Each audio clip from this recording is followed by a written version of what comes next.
In the sprawling Pacific Theater during May of 1943, the very jungle seemed to yield. A young Japanese soldier, gaunt and racked by a burning fever from malaria, lifted his empty hands toward the advancing American Marines. He braced himself for the expected bullet, indoctrinated to believe that capture represented an ignominy far exceeding death itself. Instead, a corporal from the United States extended a canteen to him. Water, pure, clean water. The genesis of empathy began in that very instant, a moment of profound disorientation where his deeply ingrained beliefs began to fragment. Across the vast expanse of the Pacific, countless Japanese soldiers experienced a similar disquieting revelation. A significant majority of those taken prisoner were convinced they faced torture and eventual extermination. Their superiors had painted the Americans as utter savages. Propaganda had depicted cartoonish images of demonic soldiers with bloodied hands, fostering the belief that a valiant death in combat was infinitely preferable to enduring the enemy's barbarity or even self-inflicted demise to avoid such a fate. Yet, no barbarity materialized. On the contrary, aboard hospital ships traversing the Pacific, injured Japanese captives received medical attention indistinguishable from that provided to American servicemen. American physicians mended fractured bones, while nurses diligently changed bandages. Nourishing meals arrived multiple times daily on trays. These men, who had subsisted on mere handfuls of rice and wild greens, were now provided with sustenance conforming to the Geneva Conventions, ranging from 2,000 to 2,850 calories per day, contingent upon their assigned duties. This was more nourishment than many had seen in months on the front lines. At Angel Island, California, a processing center, these prisoners first set foot on mainland American soil. Guards guided them through mandatory medical examinations. There were no beatings, no acts of torture. Instead, they received vaccinations, delousing treatments, and clean uniforms. One prisoner later confided in a diary he never dispatched home, "They treat us as if we are still human. This makes no sense." The train journey to Camp McCoy, Wisconsin, offered a stark illustration of America's immense scale. Mile after endless mile of fertile farmland unfolded, followed by cities that dwarfed Tokyo. Factories hummed day and night, a pervasive glow emanating from everywhere, signifying an omnipresent abundance. These soldiers from an island nation accustomed to scarcity were now witnessing a continent that seemingly produced food, steel, and machinery without any discernible limits. On the 9th day of March 1942, the first Japanese prisoner arrived at Camp McCoy, Wisconsin. His name was Eneko Kazuo Sakamaki, the commander of a submarine captured during the attack on Pearl Harbor. He was designated Prisoner of War Number 1. For 5 solitary months, he remained the sole Japanese detainee in Wisconsin. Then others began to arrive, hundreds, then thousands. By 1944, Camp McCoy housed precisely 2,700 Japanese prisoners. The mess hall presented the most profound shock. Meals were served consistently: breakfast, lunch, and dinner. High-quality food, meticulously prepared according to the prisoners' preferences by specialized chefs, arrived in portions that exceeded the rations provided by the Imperial Army. Some wept, others refused to partake, convinced it was poisoned or a cunning ruse. A guard, observing this apprehension, demonstrated by taking a bite from a prisoner's plate and sipping from his cup. He remained unharmed, smiling and gesturing, encouraging them to eat. Gradually, hands that once clutched rifles began to hold forks. The taste of the food became a revelation. The sheer abundance served as undeniable proof that everything they had been told was a fabrication. The meals, sourced from American farms so vast they could have engulfed entire Japanese prefectures, offered fresh vegetables and abundant protein. Many prisoners received more food in a single day's ration than they had encountered in a week on the front lines. Camp records indicated prisoners were astonished by the superior quality. Their stomachs, having shrunk from years of near starvation, struggled to process these ample portions, leading some to develop digestive issues from eating too rapidly. American doctors address these ailments with gentle medical attention and advice on mindful eating. The canteen at Camp McCoy stocked items that seemed almost unbelievable: candy, chocolate, chewing gum, and cigarettes in quantities far exceeding the monthly allowances of Japanese officers. Tobacco, 3.2 beer, and light wine were all available for purchase with wages earned from voluntary work. Prisoners earned 80 cents daily. Officers received between $15 and $35 monthly in camp scrip, with candy bars priced at 10 cents and Coca-Cola at 5 cents. These wages could procure genuine luxuries that in Japan would have necessitated connections, influence, or existed solely as pre-war recollections. Coca-Cola, priced at 5 cents per bottle, the same price it commanded throughout America, made its appearance at the canteen. This effervescent brown liquid bewildered prisoners who had never encountered carbonated beverages. Sweet, cold, and bubbling, the initial sip caused many to cough from the carbonation. The second sip, however, brought a sense of wonder. One prisoner described it in his diary. "This drink tastes as if it originates from another realm, a realm devoid of conflict and hunger." The psychological impact became evident within weeks. Prisoners who had arrived hollow-eyed and silent began to smile, to jest, and to engage in games of baseball in the recreation yard. American guards occasionally joined their games, laughter bridging the language barrier. A home run hit by a prisoner elicited cheers from both sides of the fence. The Japanese section of Camp McCoy transformed into something more than a mere detention facility. With the commandant's permission, prisoners cultivated traditional gardens.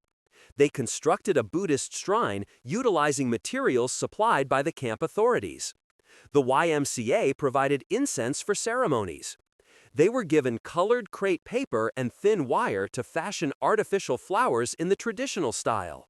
Stages were erected, and prisoners performed as many as 3 Japanese plays monthly, complete with self-made costumes and scenery. Weekly excursions to the local cinema became a regular occurrence.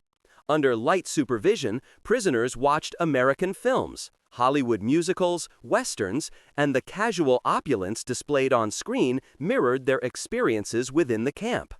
Characters guzzled Coca-Cola as if it were water, and homes boasted electric lighting, running water, and multiple rooms. This was not propaganda. This was ordinary life.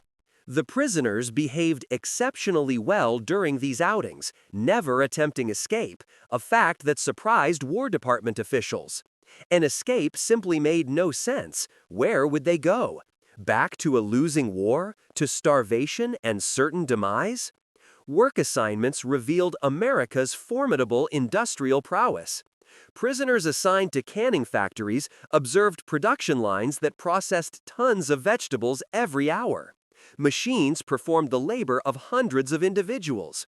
Food was meticulously sorted by size and quality. Produce deemed unsuitable for consumption due to minor imperfections was used to feed livestock. America discarded food that could have sustained entire Japanese villages. Some work crews toiled on Wisconsin farms, specifically in dairy operations where single farms produced more milk than entire Japanese prefectures. Cheese factories generated more dairy waste and spillage than most Japanese cities consumed monthly. The prisoners began to grasp the truth. Japan could not win this war. It never could. The numbers were irrefutable. Although many Japanese prisoners, on principle, refused work assignments, believing such labor aided the enemy, the Geneva Conventions protected their right to refuse, and they received identical treatment regardless. American guards grew progressively relaxed around the prisoners. At some work sites, guards would lay down their rifles and nap. Prisoners would rouse them when officers approached. Trust had supplanted suspicion. The disparity between their expectations and the reality was absolute. Letters home remained largely unwritten, not due to camp restrictions. Prisoners were permitted to write and send mail via the Red Cross, but because Japanese soldiers carried a profound sense of shame about surrender. It was considered more honorable for their families to believe them dead than to know they lived in enemy hands. Silence was preferable to admitting survival. Yet, some did write, in private letters, personal diaries, and documents they carefully preserved.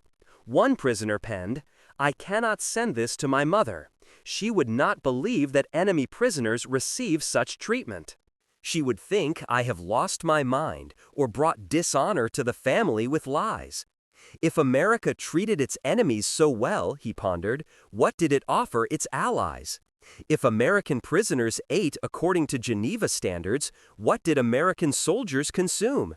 If enemy camps offered abundance, what existed within American civilian life?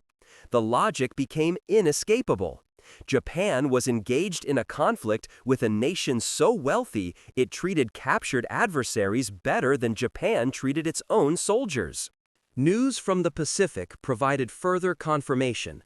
One battle after another was lost, islands were recaptured, and the tide had turned irrevocably.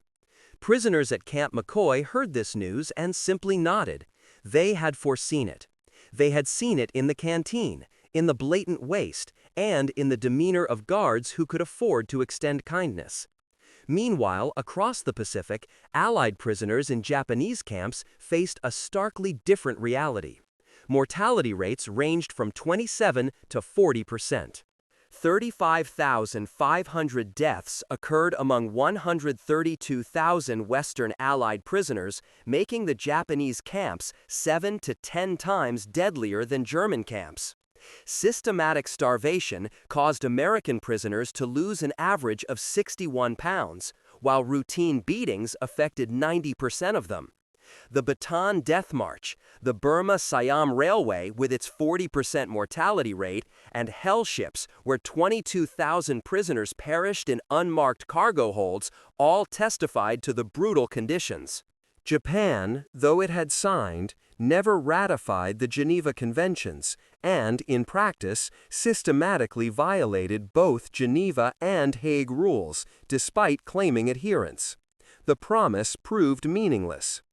The spring of 1945 brought news of Germany's surrender, marking the end of the European conflict. American industrial might now focused entirely on Japan.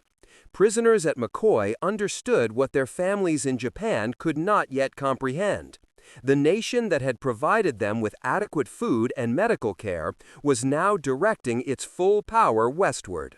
This presented only two outcomes: annihilation or surrender. There was no middle ground.